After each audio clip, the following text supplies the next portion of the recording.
Bonjour à toutes et tous. Merci beaucoup de votre présence aujourd'hui au Festival du Livre de Créteil et plus particulièrement de votre présence pour cette rencontre qui va marquer le coup d'envoi des rencontres de l'après-midi et pour laquelle nous sommes ravis d'accueillir Estelle Sarabul et Adeline Fleury pour nous emmener explorer des terres différentes, mais toutes deux empreintes de mystère. En effet, la rencontre s'intitule « Secrets et légendes, l'histoire de ces terres ». Et nous verrons ensemble que, bien que très différents dans le style, dans la construction, vos deux romans vont envelopper les lecteurs que nous sommes de mystère, presque de magie parfois, grâce à votre style d'écriture à chacune, et peut-être aussi parce que l'on pressent être des inspirations. Donc merci infiniment Estelle Sarabul et Adeline Fleury d'avoir accepté notre invitation et d'être parmi nous aujourd'hui. Merci à vous pour l'invitation. Ton micro. Je suis sur mon micro. Ah bah oui. Merci. Merci beaucoup. Pour vous accompagner dans cette discussion, je vous présente Olivier Place, libraire de la librairie du village à Créteil. Et je vais également me présenter, ça me semble plus juste. Donc je suis Cécile Lantier, bibliothécaire au sein des médiathèques de Créteil. Et nous sommes vraiment ravis tous les deux de participer ensemble à cette rencontre, libraire et bibliothécaire, main dans la main presque. Cela peut parfois sembler surprenant, mais après tout, n'est-ce pas la passion de la littérature que nous avons en commun. Donc voilà, bienvenue. Donc peut-être pour commencer, je vais vous présenter Adeline Fleury. Adeline Fleury qui est journaliste, éditrice, essayiste et romancière et que nous accueillons aujourd'hui pour ce très beau roman publié aux éditions de l'Observatoire, Le ciel en sa fureur. Je vais vous en dire un très court mot et après nous le découvrirons au fil de nos échanges. Mais c'est un roman presque un peu inclassable, qui mêle le thriller, le conte, presque comment dire, la fable parfois, et qui va nous emmener dans les terres rurales du Cotentin, donc en bord de mer, en Normandie. Et nous allons nous retrouver très rapidement au cœur d'un mystère, d'un secret, dont on pressent qu'il est assez terrible, puisque des événements dramatiques vont se jouer. Nous allons rencontrer de nombreux personnages qui seront soit totalement étrangers à ce secret, qui vont le découvrir en même temps que nous, et soit d'autres qui se sont tus pendant de nombreuses années et qui ont eu des trajectoires très différentes. Et tous ces personnages vont se mêler, se craindre, se méfier, et jusqu'au dénouement final, dont je ne vous dirai évidemment rien, mais dont nous parlerons quand même tout à l'heure. Voilà, merci Cécile. Quant à Estelle Sarabul, bonjour Estelle, bonjour Olivier. Vous êtes chez vous, puisque comme chacun sait, et si vous ne le savez pas, on vous l'apprend, Estelle est née à Créteil, elle est donc cristolienne, et donc on est ravis de vous recevoir. Pour ce troisième roman qui s'intitule Basse-Terre, qui fait suite donc à deux autres romans dont le premier a obtenu le prix Stanislas au Festival de Nancy, qui s'intitule Là où les chiens aboient par la queue, où déjà vous abordiez la question des origines guadeloupéennes, inspirées par l'histoire de votre famille aussi. Votre second livre, toujours publié aux éditions Léana Lévy, je ne l'ai pas dit parce que vous êtes fidèle à votre éditrice, et s'appelait Les étoiles les plus filantes, s'appelle Les étoiles les plus filantes, et qui raconte autour c'est un livre remarquable autour de l'histoire du tournage d'Orfeo Negro de Marcel Camus, qui est un livre absolument magnifique que pour ma part j'ai vraiment adoré et que je vous recommande vivement, disponible aussi en poche chez Léana Lévy. Et enfin nous vous accueillons aujourd'hui pour ce titre qui est sorti il y a quelques mois, qui s'appelle donc Basse-Terre, qui est un retour sur l'histoire familiale dans un contexte singulier, puisque nous sommes en 1976 en Guadeloupe, donc à Basse-Terre, peut-être nous en direz-vous un peu plus là-dessus. Et là aussi, c'est l'histoire d'un retour de Daniel, d'une famille qui est partie il y a 17 ans de Guadeloupe pour venir en France. Ça fait un peu la jonction et le lien avec le premier livre, en fait. C'est le retour 17 ans après avec femme et enfants, dans un contexte en 1976 absolument singulier, puisque c'est un moment où une tension dramatique saisit cette île avec la probable ou peut-être irruption de la soufrière qui gronde. Et ce climat très de tension, dans ce climat, on va assister donc à la révélation de relations. Et là aussi, on retrouve donc la notion de retour à la terre qui existe chez Adeline Fleury, avec des personnages qui vont se révéler, des mystères qui vont se dévoiler et des rencontres qui vont avoir lieu et des échanges. Et ce sera l'occasion d'aborder des tas de thèmes comme évidemment le racisme notamment, mais pas que. Voilà. Et donc peut-être Sarah, pouvez-vous nous dire quel est un peu plus sur ce climat qui régnait en 1976 à Basse-Terre, au moment où la tension était à son comble? Oui, parce que juillet 76, alors quand on dit ça ici, j'imagine que pour vous, si on dit été 76, vous allez penser, en tout cas pour ceux qui ont vécu cette époque, tout de suite à la canicule. On est d'accord. Et quand vous dites juillet 76 aux Antilles, les Antillais pensent tout de suite soufrière. C'est ça qui a marqué effectivement les esprits à ce moment-là, puisque effectivement la soufrière s'est réveillée et a montré des signes très très forts d'éruption probable, ce qui aurait eu pour conséquence de rayer de la carte notamment la ville de Basse-Terre et tout le sud de cette partie de l'île. Et effectivement, quand on vit comme ça dans une région volcanique, où tout d'un coup, celle qu'on appelait la vieille dame se met à montrer des signes d'éruption très forts, alors qu'on est habitué plutôt à un paysage paisible et très fertile grâce à elle, et que tout d'un coup, comme disent les habitants, il faisait nuit en plein jour, parce qu'il y avait de la cendre qui était crachée par le volcan en permanence, et ben ça remet en cause un peu toutes les certitudes, toutes les habitudes, évidemment. Est-ce qu'il faut rester? Est-ce qu'il faut partir? Et en même temps, comme c'est un moment de forte tension, les bouleversements liés au volcan induisent aussi peut-être des bouleversements sociaux et des choses qui se mettent à trembler aussi dans les relations des uns avec les autres. Alors on retrouve ça aussi dans le roman d'Adeline Fleury, avec, on peut le dire, le début du roman, c'est une pluie de grenouilles. Il y a donc un événement absolument météorologique. Enfin voilà, c'est un point commun entre vos livres. Il y a un climat tout de suite vraiment très singulier, très particulier. Oui, il y a une pluie de crapauds et de grenouilles. J'ai été chercher ça dans les écrits bibliques. C'est une des plaies d'Égypte. Et je voulais ouvrir cette histoire par un phénomène un peu à la fois explicable, parce que sur le plan de la météo, phénomène d'aspiration, il y a des pluies d'insectes, de poissons.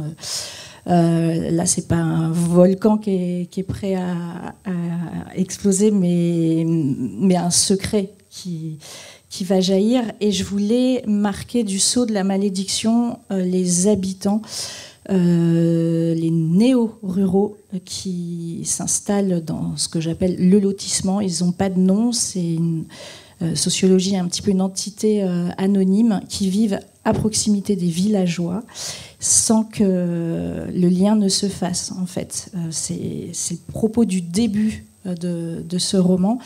Je me suis immergée dans une ruralité que j'ai bien connue un peu plus tard que 1976, mais ça pourrait être dans ces années-là également, avec cette ruralité qui peu à peu est grignotée par et géographiquement et sociologiquement par des néo-ruraux, et chacun vit à côté mais pas ensemble, et ça me semblait important aujourd'hui de revenir sur ces thématiques-là qui sont encore très actuelles, avec ce repli sur le village. la peur de la différence, quelle qu'elle soit, de l'autre, l'autre qui vient parfois du bout du chemin, en fait. Voilà. Oui, on a bien senti dans chacun de vos deux romans, de manière différente, mais cela était quand même un point commun assez fort, la différence de statut entre ceux qui appartiennent à une terre, ceux qui sont complètement étrangers à cette terre, ceux qui partent et qui reviennent. Et le changement que cela induit quand même, bien que ce soit dans des terres qui sont différentes, néanmoins c'était très présent dans chacun de vos livres. Qu'est-ce que vous pouvez nous dire de cette différence de statut entre les uns et les autres ? Je crois qu'en effet, comme Adeline, et que ce soit la Normandie ou la Guadeloupe, dans des territoires ruraux, il y a comme ça quelque chose qui s'entrechoque entre l'identité très forte de ce territoire, avec voilà, des choses qui s'y disent, des choses qui s'y racontent, une culture vraiment locale, et puis ceux qui en sortent ou qui y arrivent et qui portent quelque chose d'autre. Et il y a forcément une confrontation. Ça, c'est vraiment typique de la ruralité, en fait. Et c'est vraiment intéressant de pouvoir confronter à ce moment-là ce que ça fait au niveau d'une micro-société, que c'est cette confrontation-là. Je ne sais pas, Adeline, ce que tu en penses ? Oui, c'est ça. Est-ce que ça fait des étincelles ou pas ? Ou est-ce que, justement, le repli est encore plus fort ? Oui, la différence, elle est présente dans ces textes. Dans le mien, c'est deux femmes qui arrivent de la ville, en fait, pour occuper des métiers d'hommes, une maréchale ferrante, une vétérinaire pour gros animaux. Et elles sont suspectes parce qu'elles sont des femmes, déjà, et elles portent pas mal de singularités, les deux. Et à l'intérieur même du village, il y a une figure du passé, un homme qui revient, un géant. Il est marginal, lui aussi, il est différent, et donc on le rejette. Il y a un petit garçon étrange. Alors je travaille beaucoup sur les contes, donc j'en fais un enfant fait, on reviendra peut-être dessus, mais lui aussi, il n'est pas inséré à l'école, il est en marge, il est hypersensible, il est un petit peu peut-être ce qu'on qualifierait aujourd'hui d'HPI. Donc ça ne se fait pas, ça ne fait pas communauté. Et chacun s'ostracise, se referme sur parfois même sa maison, les murs qui étouffent, les murs qui encerclent, et sociologiquement, et la pensée. Et je pense que c'est des thématiques qui nous traversent avec des terrains, des terreaux, des territoires différents et des géographies très trempées, au sens qui ont du caractère et qui portent des histoires et de l'histoire. Exactement, et qui sont propices en plus du coup à l'imaginaire et l'éruption effectivement de choses qui sont peut-être pas totalement rationnelles, mais qui sont constitutives de la façon de vivre des gens. Alors autre point commun, c'est le rôle des femmes. Il y a dans vos deux romans des femmes fortes, Eucaste évidemment, je pense à elle pour Estelle Sarabul, et je pense à Stéphane, qui est une femme, en fait, dans le roman. C'est toutes des petites singularités dont vous parliez tout à l'heure, Adeline, c'est ça. Et donc, ces femmes-là servent aussi sont des révélateurs, quoi. Sont des femmes qui sont des femmes fortes, sont des personnages forts. Est-ce que vous pouvez justement nous dire un peu plus, Estelle, sur Eucaste, nous en dire un peu plus sur ce personnage? Eucaste, alors Eucaste, c'est une vieille dame qui a toujours vécu, qui n'a pas toujours vécu au pied du volcan, mais qui s'y est installée depuis une quarantaine d'années. Donc ça fait déjà longtemps qu'elle vit dans les environs de Basse-Terre, mais pas vraiment dans la ville, vraiment sur les flancs du volcan. Et du coup, quand on lui dit, là, il va falloir évacuer, parce que c'est vraiment un danger mortel. Elle dit, non, moi j'en ai vécu d'autres, des péripéties, et si la soufrière doit m'emporter, elle m'emportera, mais je ne bouge pas. Ce qui est typique dans les lieux comme ça où il y a des catastrophes naturelles très fortes, la réaction des gens souvent c'est de s'accrocher à son territoire plutôt que d'en être complètement arraché. Et donc, elle symbolise un petit peu ça, la façon dont les gens vont quand même tenir malgré tout à leur terre et braver le défi de la nature, quitte à y laisser la vie. Oui, absolument, parce qu'il y a un enjeu de savoir si on doit faire évacuer cette partie de l'île ou pas. Et donc oui, c'est vraiment ce qui s'est passé. Il y a vraiment eu un débat à l'époque pour savoir s'il fallait évacuer comme ça 80 000 personnes. Donc c'est comme si on vidait Créteil hein, d'un coup. Mais vraiment, jusqu'au dernier habitant, on déplace tout Créteil ailleurs. Donc est-ce qu'on fait ça? Donc effectivement, c'est des implications fortes quand même pour les habitants. Ou est-ce qu'on prend le risque de ne rien toucher et d'attendre de voir ce qui se passe? Alors, chez Adeline Fleury, il y a également une belle galerie, parce que, évidemment, il y a Stéphane et il y a Julia qui sont vos deux personnages féminins qui arrivent dans le village, mais à la lecture de votre roman, moi, j'ai trouvé qu'en fait, tous les personnages féminins étaient extrêmement forts et qu'ils étaient... les personnages centraux à leur manière, soit parce qu'ils sont liés à ce secret que l'on a tué depuis très longtemps et qui ressurgit, soit parce qu'effectivement, par le biais de Julia et Stéphane, ils viennent révéler quelque chose. Et c'est presque comme si les hommes s'effaçaient derrière ces personnages féminins, hormis deux autres personnages clés que sont ces enfants faits, puisqu'en fait, il y en a deux, qui sont des garçons, et ce géant. Et donc, est-ce que c'était volontaire de votre part que d'avoir cette galerie de personnages féminins qui va finalement tirer le récit, ou est-ce que ça s'est fait au fur et à mesure de la construction de votre histoire? Alors, en deux temps, en fait.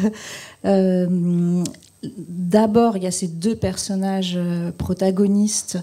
La grande Stéphane, d'abord elle en priorité, qui m'est tombée dessus quasiment, venant de la ville pour occuper ce métier d'homme qui est maréchal ferrante. C'était vraiment presque l'image fondatrice, le personnage fondateur de ce roman. Puis je voulais lui adjoindre une autre figure féminine. Il y a beaucoup de duos en fait dans ce texte. Et oui, ensuite, il y a toute une chorale de personnages féminins, à la fois puissants, singuliers, mais fissurés et cabossés aussi à l'intérieur. Et ça s'inscrit peut-être depuis que j'écris de livre en livre. Là, c'est un roman plus romanesque que ce que je fais d'habitude. Moi, je travaille beaucoup sur l'articulation entre le féminisme et la féminité. Comment tout ça peut être compatible ou pas. C'est une injonction contradictoire. Et je me rends compte que, là encore, je suis dans le romanesque, mais ce sont des femmes... oui, plutôt fortes, qui s'imposent et qui ont la main dans ce récit. Elles sont un peu. Il y a un autre personnage clé qui est la vieille, qui n'a pas de nom. C'est une rebouteuse, une figure centrale de ce village. On va la consulter pour le moindre mal. Elle guérit les corps et les âmes, peut-être. Et cette femme, elle a perdu un enfant, et plutôt que d'accepter ce drame, elle préfère se raconter des histoires de fées et imaginer ou croire qu'une fée, c'est accaparer l'âme de son petit garçon, et quelque part, ce petit garçon vit encore. Donc voilà, ce personnage aussi, c'est une femme qui traverse les décennies. Elle est forte, tout le monde vient la voir. Et c'est inconscient, hein, mais il y a des personnages masculins aussi que j'espère un peu que je sauve quand même dans cette galerie, notamment un journaliste qui revient enquêter chez lui, qui est vraiment du cru du village, et une figure un peu... Ouais, c'est un homme, mais alors lui, c'est une figure un peu douce, lumineuse dans ce roman, qui est quand même noir. Et la noirceur est apportée par les femmes, je me rends compte. En fait, mais... Oui, c'est vrai. Et lui, on se demande s'il est sauvé parce qu'il est parti. Un peu. Alors, Adeline Fleury, ce qui m'a frappé dans votre livre, c'est que on est dans une ambiance, c'est vrai, un peu mystérieuse, Vous commencez par, en effet, un récit presque biblique, etc., vous l'avez dit. Mais que, en fait, ça se tient vraiment, tout est crédible, tout s'explique, malgré ce mystère. Et vous réussissez, je crois, grâce à votre travail littéraire, à votre style, à votre écriture, à faire en sorte que ce récit se tienne et que les croyances s'expliquent. En fait, il y a une raison à tout, quoi, et qu'on n'est pas complètement dans la spiritualité. Voilà. Enfin, c'est quelque chose qui est réel, en fait. On comprend bien l'histoire. Oui, c'est ça. Moi, je suis une grosse lectrice de littérature réaliste magique, plutôt sud-américaine. Ça se rapproche aussi de l'univers de Basse-Terre. Mais j'avais à cœur que chaque lecteur puisse choisir finalement son interprétation, sa voix. C'est un récit qui peut être très, très réaliste, ancré dans la terre, ancré dans cette géographie balayée par les vents, les embruns, et en même temps, il y a quelques touches de surnaturel. C'est pas un roman de genre à proprement parler, c'est pas du fantastique, c'est pas de l'anticipation, de la SF, c'est pas tout à fait du thriller, mais il y a quand même un fil, ça flirte avec le thriller. Et oui, et je me rends compte que je l'ai travaillé sur 2 ans où j'ai vraiment fait en sorte que la mécanique fonctionne. Chaque chapitre, chaque fin de chapitre, le lecteur peut choisir de se raccrocher à la féerie, à la poésie, à la fiction, et en même temps le lire comme un récit très ancré dans le réel, dans cette ruralité poisseuse, rugueuse, violente, intense, à l'image de cette terre qui est le Cotentin. Voilà. Alors vous parliez des fins de chapitres. Effectivement, vos romans ne sont pas construits du tout de la même manière. Estelle, Sarah, vous nous présentez, si j'ose dire, les personnages les uns derrière les autres. On ne voit pas tout de suite forcément le lien qu'il y a entre eux. Est-ce que c'était une volonté de semer le trouble parmi vos lecteurs et de reconstituer le puzzle au fur et à mesure ? Oui, il y avait cette idée. Il y avait l'idée, un peu pour reprendre ce que dit Adeline sur le côté poisseux et fort de l'environnement naturel. Au départ, le personnage central, ça peut éventuellement être le volcan. Voilà, mais petit à petit, on va s'apercevoir que non, il y a quand même des gens qui vivent dans cette île, du côté volcanique ou du côté plat, et que ces gens vont être mis en branle par le volcan, mais vont avoir leur histoire propre, et que finalement, effectivement, ces histoires qu'on pense séparées les unes des autres vont se rejoindre à la faveur de ce grand déménagement qu'a causé le volcan. Et donc, c'est un travail d'écriture. C'est pas toujours conscient, donc je sais pas si je peux dire que j'ai voulu le faire spécialement comme ça, mais c'est comme ça que ça m'est venu en tout cas. Mais c'est vrai que ce que je note aussi, c'est que comme Adeline, j'ai un personnage masculin qui est parti, qui revient, qui est lui aussi un peu dans la douceur. Donc voilà, il y a sans doute des choses qui ont circulé du Cotentin à la Guadeloupe. Un personnage masculin qui ressemble à quelqu'un que vous connaissez peut-être. Oui, bon, je ne vais pas en parler, il va encore dire que je parle toujours de lui, mais c'est vrai que ça m'a été inspiré par mon père qui donc a quitté la Guadeloupe à 17 ans et n'est revenu que 17 ans plus tard. Donc il avait vécu autant de temps hors de l'île que dans l'île. Et il est parti quasiment encore gamin. Il est revenu marié avec déjà 2 enfants. Donc c'est vrai que c'est vraiment un changement dans une vie que de partir à ce moment-là, quand on a à peine 18 ans, qu'on part pour le service militaire et qu'on ne revoit pas sa famille, et notamment son père, pendant tout ce laps de temps. Et le jour où on revient, voilà, on est un homme, on a des enfants, c'est autre chose, mais c'est l'histoire un peu globale des Antillais. Hein. Tous les Antillais ont dû à un moment donné quitter l'île, faire leur vie ailleurs, beaucoup, et puis revenir ensuite, éventuellement, ou ne pas revenir du tout, ou faire des allers-retours, comme beaucoup. Donc ça, il y a un mouvement comme ça de va-et-vient qui est typique. Et comme le disait aussi Adeline pour le Cotentin, en fait, quand on part comme ça, le territoire que vous avez quitté, il vous attend pas.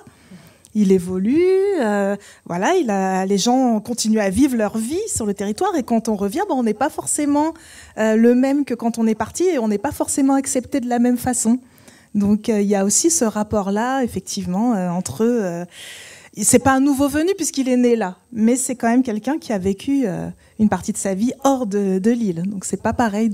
Et c'est peut-être plus facile pour sa femme, parce que par exemple, lui, on va tout de suite lui dire que, je parle de mon personnage, que il a perdu son accent, ou qu'il s'habille vraiment maintenant comme un métro.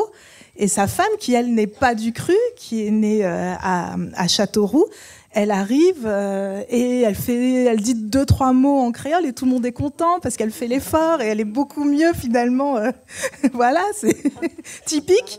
Voilà, donc ça va être beaucoup plus. Les gens vont être beaucoup plus indulgents avec elle qu'avec celui qui est parti et qui revient.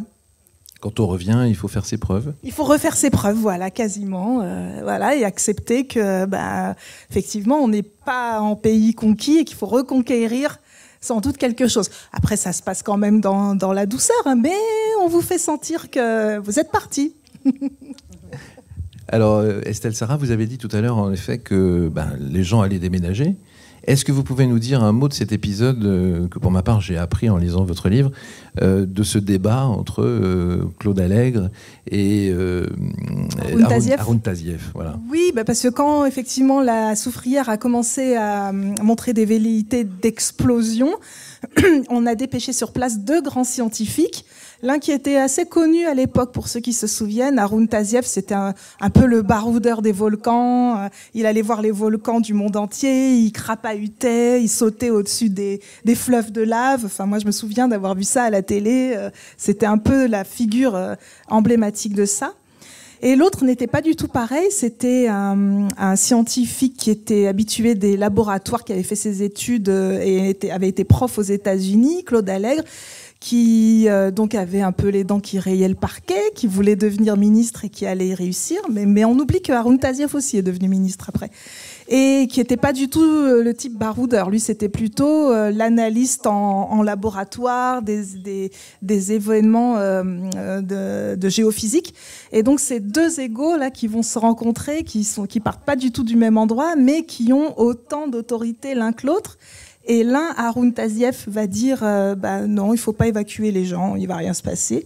Et l'autre, Claude Allègre, fort des échantillons, des retours d'analyse qu'on lui envoie des labos, va dire non mais ça va être la catastrophe. Là, puis il y a quand même le souvenir de 1902, la montagne Pelée, où effectivement en quelques minutes, 28 000 personnes sont mortes sous les cendres en Martinique. Donc il y a ce souvenir-là quand même. Donc Claude Allègre il dit il faut évacuer la zone. Et au milieu de ces 2 avis complètement opposés, il y a la population qui doit savoir ce qu'elle doit faire et qui est un peu prise entre 2 feux.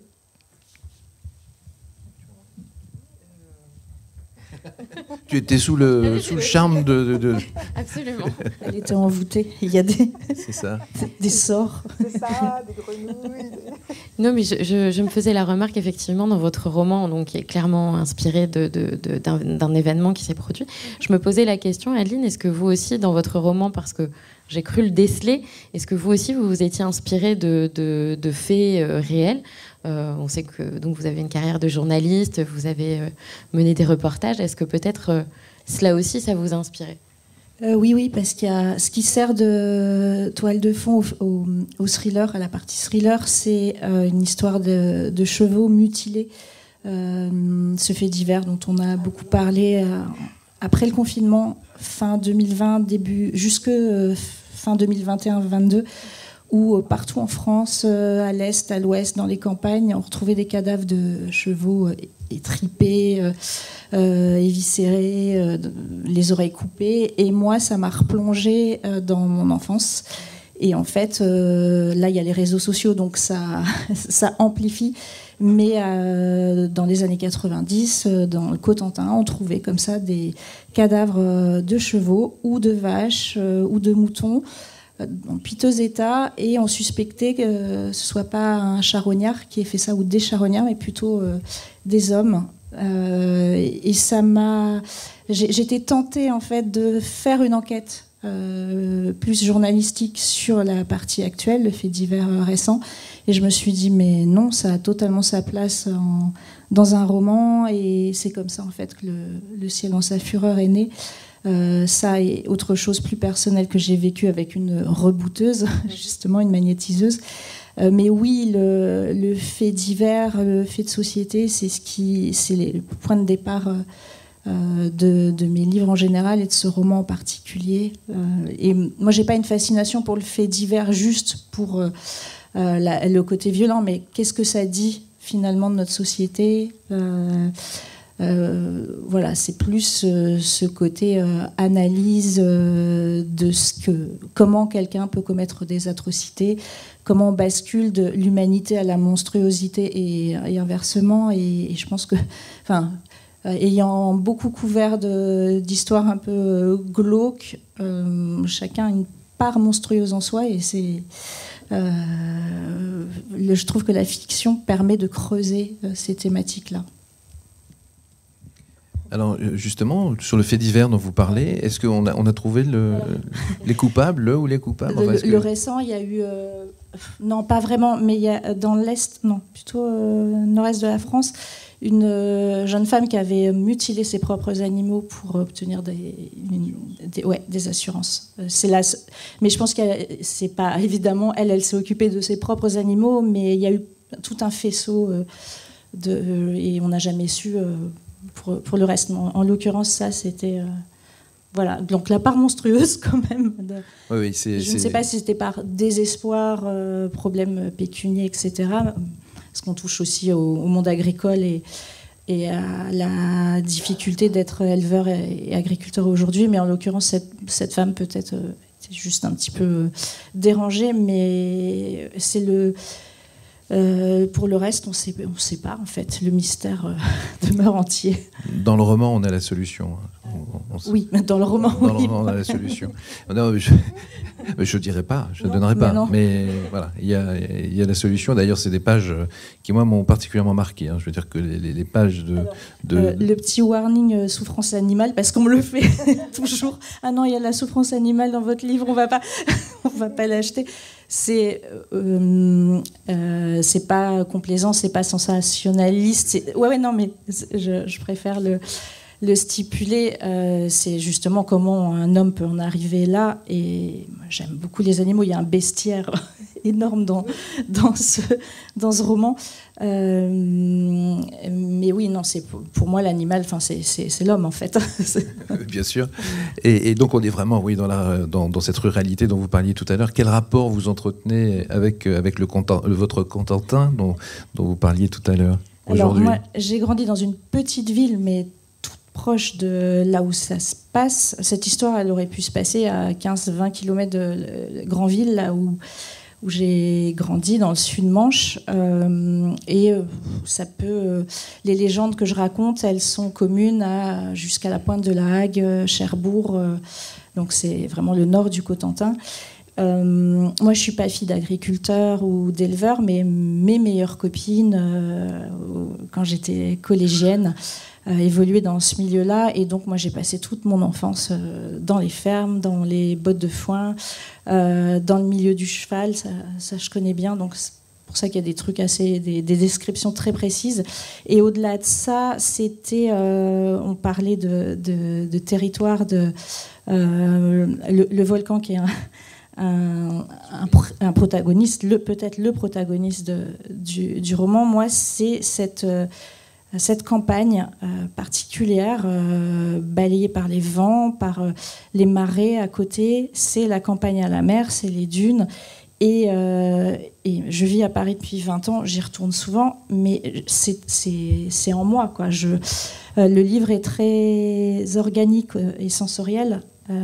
Je décris toutes les odeurs que sentent mes protagonistes, toutes les sensations qui les traversent, même le dégoût. Je décris les odeurs âcres du fumier, les textures, ce qui est poisseux, la vase. J'ai une de mes héroïnes, la grande Stéphane, qui se baigne dans la mer froide et elle communie presque avec les maquereaux qui la frôlent. Et voilà, j'ai travaillé sur ce matériau qui est cette nature puissante, trempée, comme je disais tout à l'heure, dans tous les sens du terme, humide et pleine de caractère. Mais c'est vrai, le côté sensoriel que vous décrivez est présent dans chacun de vos romans, je trouve. C'est-à-dire que vous avez su, toutes les deux, de manière extrêmement brillante, recréer des ambiances. C'est-à-dire, on y est. On a les odeurs, on a les sons, on a les musiques. Moi, j'étais complètement plongée dans chacun de vos univers. C'est-à-dire que chez Adeline, par la rebouteuse, par les descriptions chez vous de l'habitation de Kat, de tous ces personnages, de tous leurs portraits, le côté sensoriel est vraiment extrêmement puissant et très évocateur dans chacun de vos romans. Bah déjà, je pense que ce sont deux endroits très beaux, le Cotentin comme la Guadeloupe. Et je pense qu'effectivement, Adeline comme moi, on a été marqués par ça, par le fait d'y être allé enfant, d'avoir repris comme ça toutes les odeurs, les sensations, de les avoir absorbées enfant. Et alors, je ne sais pas si c'est le cas d'Adeline, mais moi, en plus, quand j'allais en Guadeloupe, c'était juste pour les vacances. Après, je revenais à Créteil.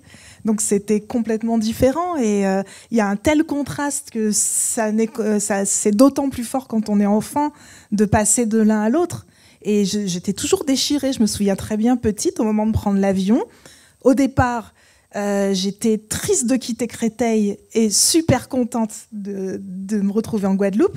Et puis au départ de la Guadeloupe, c'était l'inverse. Toujours déchirée entre les deux et marquée vraiment fortement. Et c'est vrai qu'en plus, quand on va dans une île qui a un volcan et qu'on sait que ce volcan est en activité, c'est très très impressionnant. Et puis en fait, en 76, j'y étais, mais j'avais 2 ans. Donc je m'en souviens pas, mais on m'en a parlé après. Et on a accueilli dans la case de mon grand-père des gens qui fuyaient la menace potentielle. Donc tout ça, ça fait des histoires marquantes qui sont à la limite entre la réalité et le conte. Tout se mélange un peu dans une île où finalement tout est un peu surréaliste, quoi. La nature est hyper luxuriante. Les panoramas sont magnifiques, mais en même temps les gens vivent dans la misère la plupart du temps. Le volcan, elle est pourvoyeuse d'une terre extrêmement fertile, et puis du jour au lendemain tout peut partir en fumée, c'est le cas de le dire. Donc il y a quelque chose d'extrêmement évocateur. Il n'y a pas les rebouteux, mais il y a les quimboiseurs. Bon, j'en parle pas là dans Basse-Terre, mais effectivement il y a des points communs très forts. Puis il y a la présence de la mer dans nos 2 cas. Et justement, Estelle Sarra, aujourd'hui, quel rapport vous entretenez avec la terre, j'ai envie de dire natale quand même? Oui, c'est gentil. J'ai un rapport très fort. Hein. J'essaye d'y aller dès que je suis invitée. Là, je vais peut-être y aller. Tout le monde, toutes les institutions là-bas se mettent en ordre de marche pour me faire venir au mois de juillet. Et en plus, cette histoire de Soufrière 76, c'est pas si loin, c'est presque de l'histoire contemporaine. Donc tout le monde a vécu ça. Je parlais encore avec le membre de l'équipe de la médiathèque qui était en Guadeloupe à cette époque et qui me dit « Ah, ça a été très dur. Hein. » Donc je pense que je vais avoir droit à plein de témoignages et ça m'intéresse beaucoup de voir comment les gens l'ont vécu. C'est à la fois lointain parce que c'était il y a quand même 50 ans pratiquement. Et en même temps très proche parce que ça reste dans l'échelle d'une vie humaine et de personnes qui avaient peut-être 10-15 ans à l'époque et qui peuvent tout à fait le raconter aujourd'hui. Donc je serais ravie d'aller là-bas pour en parler avec les acteurs de toute cette histoire. D'accord, donc vous n'y retournez pas régulièrement, c'est juste. Alors j'y vais quand je suis invitée parce que malheureusement, comme tout le monde le sait, le billet coûte cher. Voilà, en plus, moi, j'ai 3 enfants. Alors, vous imaginez, si j'y vais sans eux, là, c'est la crise. Donc, ça fait 4 billets. Et puis là-bas, il faut une voiture de location, il faut se loger, la vie est plus chère. Donc, c'est tout un... Donc, malheureusement, non, j'y vais pas autant que je voudrais. Mais par contre, dès que je suis invitée, c'est une priorité. Il y a 2 priorités, c'est Créteil et la Guadeloupe dans les invitations littéraires. Oui, je voulais aussi revenir sur ce qu'avait évoqué Adeline, sur le fait que le volcan constituait l'un des personnages, parce qu'on a parlé d'une galerie de personnages. Est-ce que c'était évident pour vous ou parce que, évidemment, toute votre histoire est basée là-dessus, mais il est vrai que presque la trame de votre écriture repose aussi là-dessus. On sent que les secrets ressurgissent en même temps que la lave monte presque. Exactement, c'est ça. En fait, le volcan était plus une toile de fond, cette histoire d'éruption imminente. Mais je voulais, moi, parler quand même de personnages et de trajectoires individuelles. Mais c'est vrai que pour moi, c'est quasiment une métaphore. L'idée de ce magma qui est en train de remonter, ça fait remonter aussi des traumatismes anciens chez les personnages de mon livre et ressurgir, comme chez Adeline, des secrets qui étaient enfouis et qui, à la faveur de ce volcan, vont revenir à la surface. Donc il y a une métaphore entre le magma du volcan et le magma psychologique et la psyché des gens et des choses qui remontent à ce moment-là. Le retour après 17 ans, ça provoque forcément des choses aussi, quand on retrouve son île au bout de tant de temps. Et c'est pour ça que ça s'appelle Basse-Terre au pluriel. C'est parce qu'il y a la ville de Basse-Terre, qui était vraiment menacée par le volcan. Dans la partie de l'île qui s'appelle elle-même Basse-Terre, parce que l'île en forme de papillon, il y a la Basse-Terre et la Grande Terre, donc la ville de Basse-Terre est en Basse-Terre, ça fait déjà 2 Basses-Terres, et puis il y a tous les soubassements psychologiques qui remontent, donc ça fait beaucoup de Basse-Terre en mouvement. Merci. On souhaitait laisser un petit peu de temps pour l'échange avec la salle, si certaines ou certains d'entre vous avaient envie de poser des questions à nos autrices présentes, ce serait avec plaisir de vous laisser la parole. Il nous reste 10 minutes, je crois. Y a-t-il des questions, des interventions Ah ben voilà, j'ai anticipé.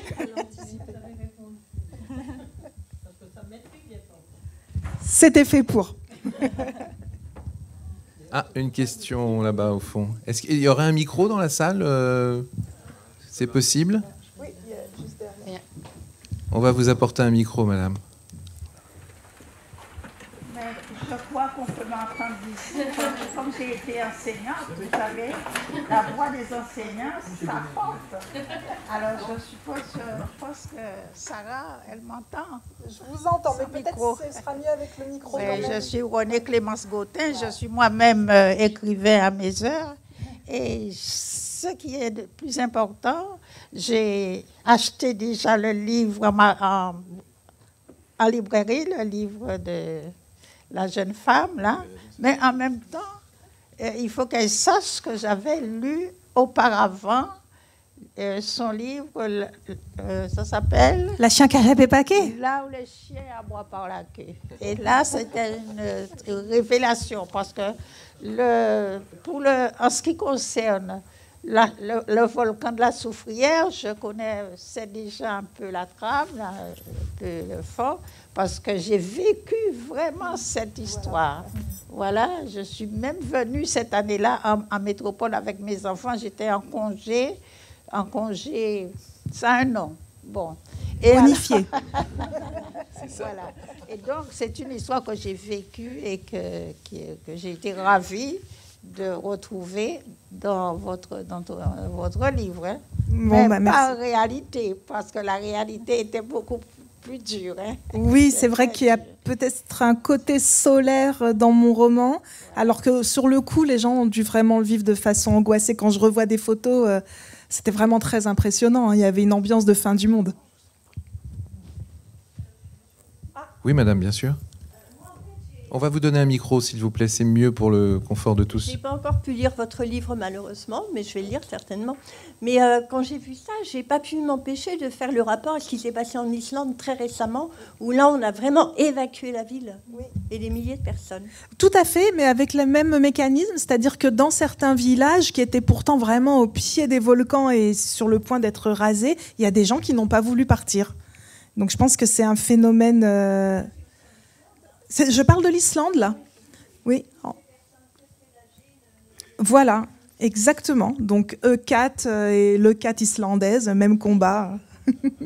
Il y a aussi la baie de Naples. Moi, ça me fait penser... Parce que je travaille là-dessus en ce moment. C'est pour ça j'ai été ravie de faire cette rencontre avec toi pour me plonger aussi dans ce territoire volcanique. Et ce qui m'interpelle, c'est toutes ces géographies traversés par les secousses sismiques et l'imminence qu'un jour ça se réveille à nouveau, ça donne des territoires et des caractères, des personnages qui vivent tout plus intensément. J'ai l'impression comme si la proximité de la destruction, de la mort accélérait les choses et qu'il fallait vivre à fond au jour le jour.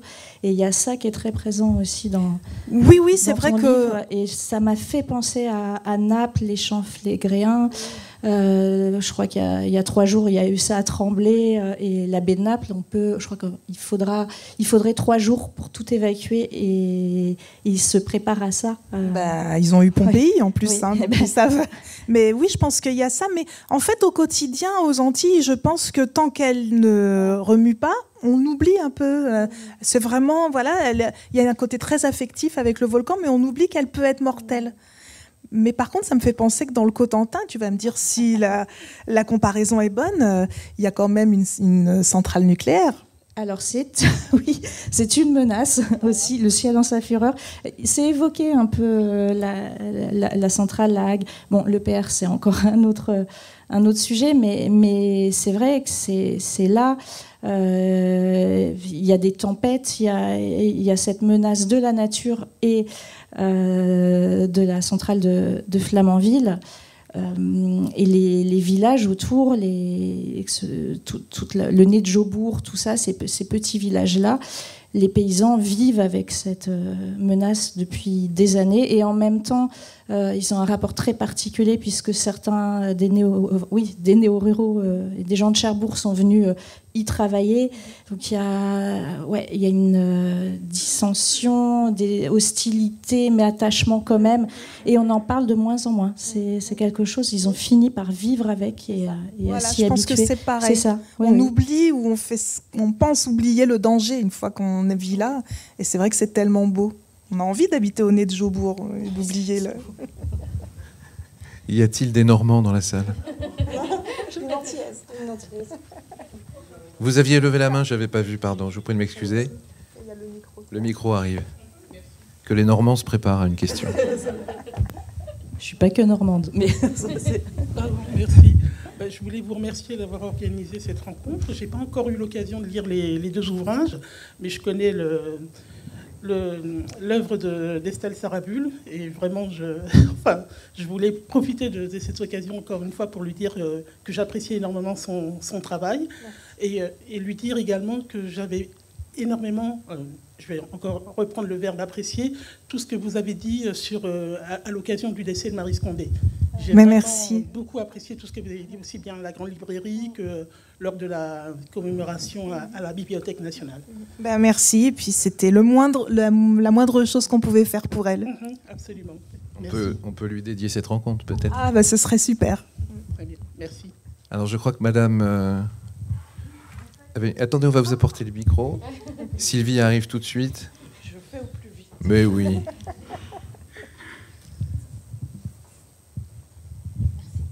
Oui, bonjour.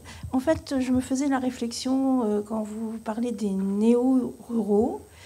Je m'apprêtais à vous poser une question et en fait, j'étais un peu surprise quand vous parlez du personnel de Cherbourg, enfin des habitants de Cherbourg qui viennent travailler à Flamanville. Vous les considérez aussi comme les néo-ruraux? Parce que moi, je pensais que c'était vraiment extérieur, typiquement région Paris, enfin, schématisé, parisien, c'était plus cette confrontation qui est vraiment complètement avec deux environnements complètement différents. Et la question aussi que je voulais vous poser, est-ce que vous avez eu l'impression qu'il y a beaucoup plus de néo-ruraux depuis le Covid? Et est-ce que les confrontations sont plus fortes ou on arrive quand même à des conciliations? Alors, plusieurs questions dans la question. Oui, quand je parle de néo-ruraux, alors là, par rapport à Flamanville, c'est ceux de la ville en général, donc de Cherbourg en particulier, qui se rapprochent et qui s'installent dans les villages parce qu'il y a de moins en moins d'éleveurs aussi et d'agriculteurs, donc les maisons... les enfants et petits-enfants, eux, ont fait l'inverse, sont partis du nez de Jobourg ou autre petit village de la Pointe de la Hague pour venir travailler à Paris. Ils ont fait... Et du coup, les fermes ont été rachetés par ceux de Cherbourg ou Saint-Lô ou d'autres villes de la Manche. Et là, c'est encore une autre problématique. Oui, c'est pour travailler dans une centrale, c'est un bassin d'emploi qui irrigue assez large. Mais dans le roman, ce que j'appelle néo-ruraux, c'est des gens qui vivent à la campagne, mais qui ne font pas vivre la campagne quelque part, qui vont travailler à la sous-préfecture et qui rentrent dormir chez eux. C'est des cités dortoirs, mais à la campagne quelque part. Et les éleveurs, les agriculteurs, et surtout dans cette région en particulier où on est très taiseux, c'est des gens chaleureux, mais il faut mettre du temps pour passer les barrières, faire sauter les barrières. Et depuis le Covid, alors pas tellement vers chez moi, un petit peu, mais c'est plus des maisons de vacances, on va dire, mais des gens qui sont installés à l'année, pas tellement finalement, où ils ont essayé, puis ils sont repartis. Après, je m'inspire d'un personnage qui est la mère, une édile de la commune de Lessé, donc dans la Manche, qui, elle, pour le coup, est vraiment une Parisienne. Et elle s'est installée récemment pour faire un élevage de moutons, dont je parle de ce mouton noir. Elle veut réintroduire une race. Et elle, ça a été très très dur pour elle, insulte de la part des éleveurs, parce que c'est... Alors là, on touche au cœur la thématique du racisme aussi, parce que ce sont des moutons noirs. Et il y a eu mais c'était des scènes lunaires, conseils municipaux, où c'était du racisme anti-mouton noir, le mouton noir. Et ça dit quand même énormément de choses de la nature humaine, quoi. Et les éleveurs avaient peur que le mouton noir aille fauter avec des brebis blanches et que... Et voilà, et des moutons métis, qu'est-ce que ça donne? Et oui, c'est magnifique. Bien sûr, ça aurait pu être un thème, en effet, qu'on aurait pu... On peut faire un roman à 4 mains. Ah oui, aborder sur le métissage, absolument. Merci, je crois qu'on arrive au terme, hein, Cécile, de cette rencontre. On vous remercie bien évidemment à toutes et tous de votre participation. On vous remercie, Adeline et Estelle Sarah, de votre présence. Merci à Cécile. Merci. J'espère qu'on vous aura donné envie de lire ces 2 livres magnifiques qu'on vous recommande, La bibliothécaire et Le libraire. Et vous pouvez les lire à la bibliothèque ou venir les chercher en librairie, c'est pas incompatible. Et c'est tout à fait complémentaire. On en est très heureux. Merci de votre présence. On vous applaudit. Merci.